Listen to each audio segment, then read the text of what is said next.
After weeks of complaints from Upper West Side residents that the homeless were degrading the quality of life with alleged drug use, sex acts, and violent behavior due to mental illness. He tried to punch me and I was able to get out of the face, and then he ran after me, screaming at me. The city has decided to move 300 men out of the Lucerne building on Amsterdam Avenue and West 79th Street to a more permanent shelter this week.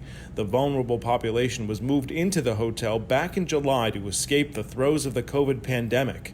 60 hotels across the city were tapped to provide shelter for 9,000 people in the homeless population. Several of the hotels are in this neighborhood as well. The goal is, in fact, to get out of hotels everywhere.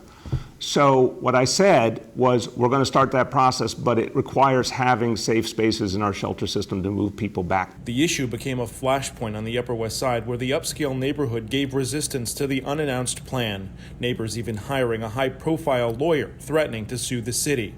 While they're claiming victory, attorney Randy Mastro is calling on the city to reverse a policy of using SRO hotels to house the homeless and find permanent solutions.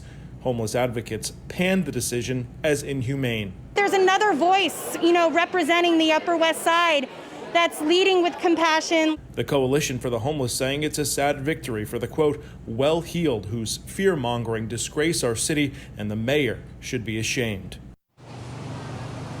And as for the two other hotels in the neighborhood that were popped up because of the coronavirus pandemic to house the homeless population, the mayor says those ultimately will be moved out at some point as well once they find suitable permanent housing. Long Island City, Queens is the other hotel that is being moved right now. That houses dozens of women. And again, they are being moved into a more permanent shelter system. Reporting live on the Upper West Side, I'm Anthony DiLorenzo, Pix 11 News.